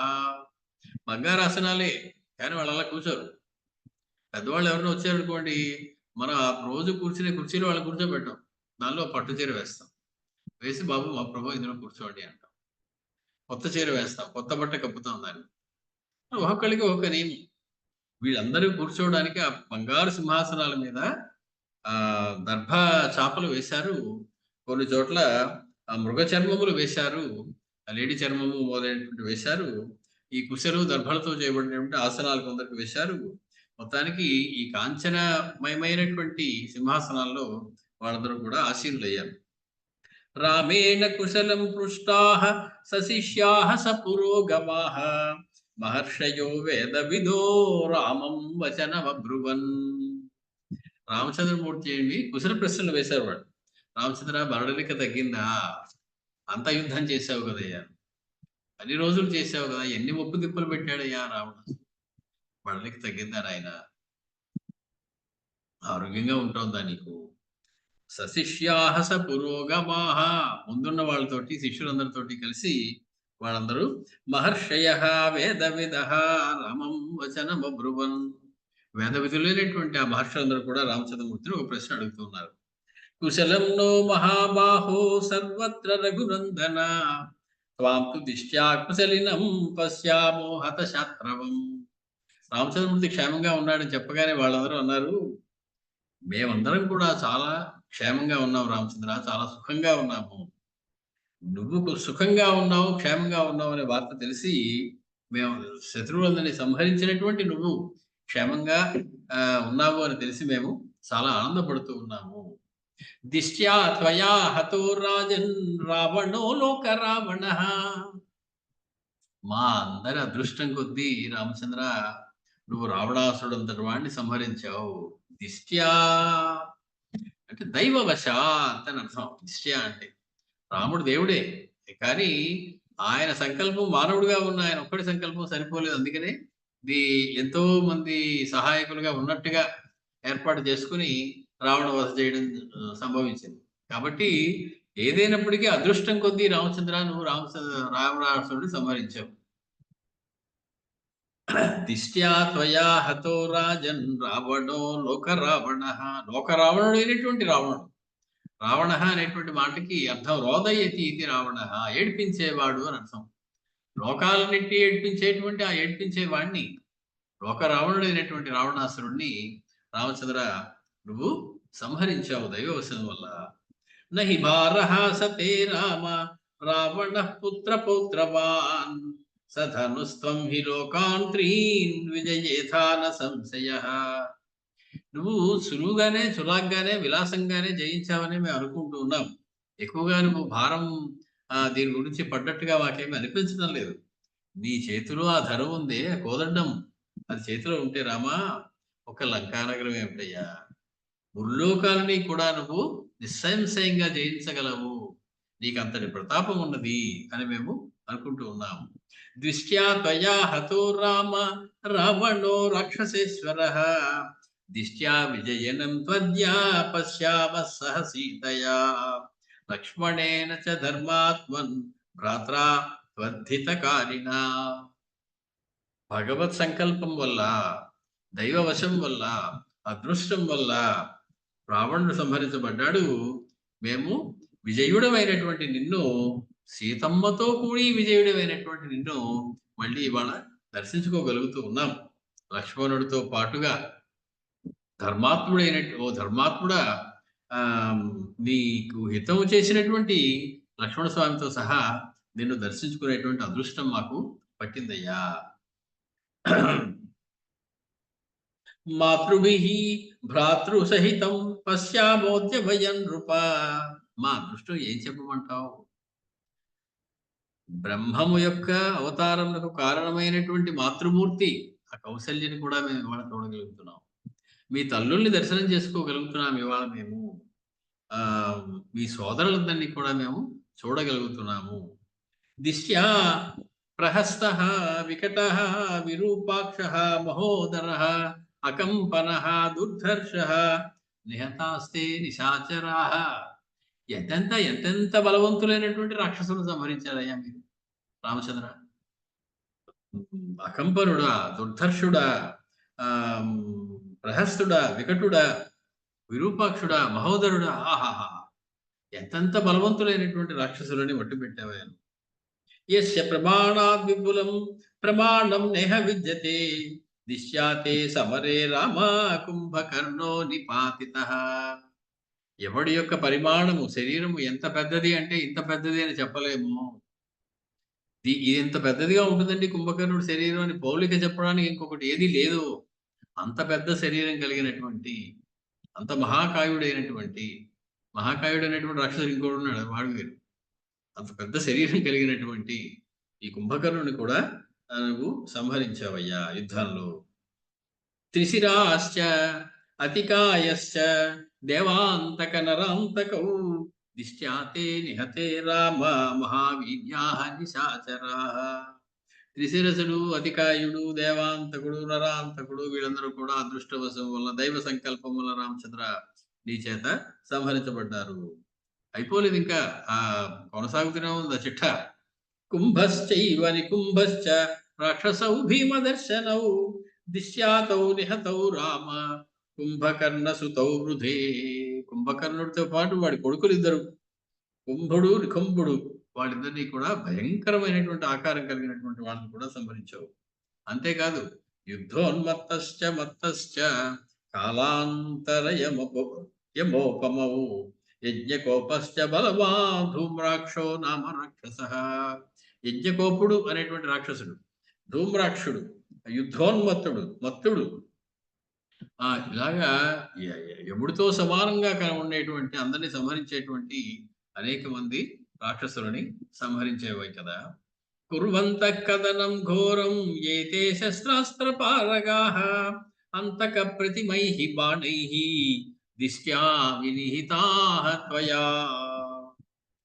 వాడు ఎన్నిసార్లు చెప్పినా నువ్వు గొప్పవాడివి కాబట్టి నువ్వు సంహరించావు రామయ్య అంటం లేదు. దిష్ట్యా, దైవ వశము వలన నువ్వు వారిని సంహరించావు. దైవం ఎవరు? నువ్వే. వినిమించిన దైవం ఎవరున్నారు? కాబట్టి నీ సంకల్పం ద్వారానే వాళ్ళు సంహరించబడ్డారు అని చెప్పగానే చెప్పినట్లు అవుతూ ఉన్నది. నువ్వు ఘోరమైనటువంటి శస్త్రాస్త్రములు ధరించినటువంటి వారందరినీ కూడా యమునితో సమానమైనటువంటి, యమపాశంతో సమానమైనటువంటి నీ బాణాలతోటి సంహరించావయ్యా. దిష్ట్యాత్వం రాక్షసేంద్రేణ ద్వంద్వ యుద్ధం ఉపాగతః దేవతానాం అవధ్యేన విజయం ప్రాప్తవానసి. దైవవశం వల్ల నీకు రావణాసుడికి ద్వంద్వ యుద్ధం జరిగింది. నువ్వు ఎటువంటి రావణాసుడిని సంహరించావో తెలుసునా? దేవతలు కూడా ఆయన సంహరించలేరు. అటువంటి వాడిని నువ్వు మానవుడివై నువ్వు సంహరించావు. ఎందుకని? దేవతల వల్ల మరణం లేకుండా వాడికి ఒక వరం ఉన్నది కాబట్టి వాడిని దేవతలు ఏమి చేయలేరు. అందుకే కదా దేవతలందరూ వచ్చి విష్ణుమూర్తిని ప్రార్థించారు, ఏమి చేయలేక. అటువంటి వరం వచ్చేసింది వాడికి బ్రహ్మగారి వల్ల. కాబట్టి నువ్వు దేవతలకి కూడా సంహరింప శక్యము కానటువంటి రావణాసురుణ్ణి నువ్వు సంహరించావు రామచంద్ర. అది దిష్ట్యా, అది కూడా దైవవశం వల్లే జరిగింది. సంఖేతస్య నకించుత్తు రావణస్య పరాభవః ద్వంద్వయుద్ధం అనుప్రాప్తో దిష్ట్యాతే రావణిర్హతః. రావణుని పరాభవించి రావణుని ఒకసారి పంపించేసి మళ్ళీ వచ్చాడు, మళ్ళీ మరణించాడు నీ చేతిలో. అవన్నీ అలా ఉంటే దానికన్నా గొప్ప విషయం రామచంద్ర, నువ్వు ఇంద్రజిత్తుని సంహరించారు చూడు. మీరు ఇంద్రజిత్తుని సంహరించడం మరీ గొప్పదిలే. రావణాసురుడు పర్వాలేదు. రావణాసురుని కన్నా సంహరించడం కన్నా ఇంద్రజిత్తుని సంహరించడమే ఎక్కువ కష్టం అని వాళ్ళు చెప్తూ ఉన్నారు.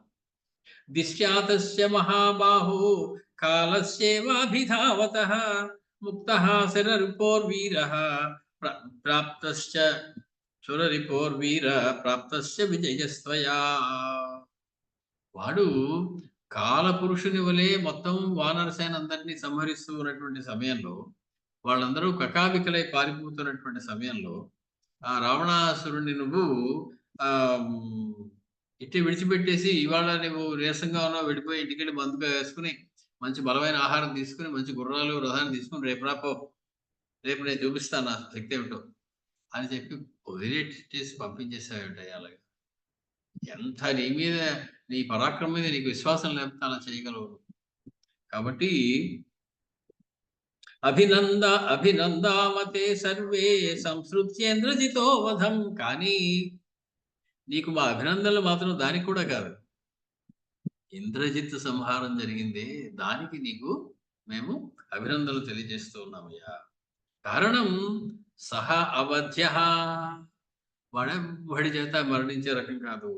సర్వభూతానాం అవధ్య, సృష్టిలో ఏ భూతము కూడా వాడిని సంహరించలేదు. భూతము అంటే భూత భేద పిశాచాలు కాదు. భూతం అనేటువంటి వాటికి ఉనికి కలది, సత్తా కలది, జీవము కలది, బ్రతికి ఉన్నది అని అర్థం. కాబట్టి ఈ సమస్త సర్వభూతములలోనూ ఏది కూడా ఆయనని సంహరించలేదు. మహామాయాధరో యుధి, వాడు జిత్తుల మారి మాయావి, మహామాయ చేసేటువంటి లక్షణం ఉన్నటువంటి వాడు. విస్మయస్వేష చాస్మాకం తశ్రుత్వేంద్రజితం హతం. ఇంద్రజిత్తు వర్ణించాడనే వార్త వినగానే మాత్రం మేము ఎంత ఆశ్చర్యపోయామో చెప్పలేము.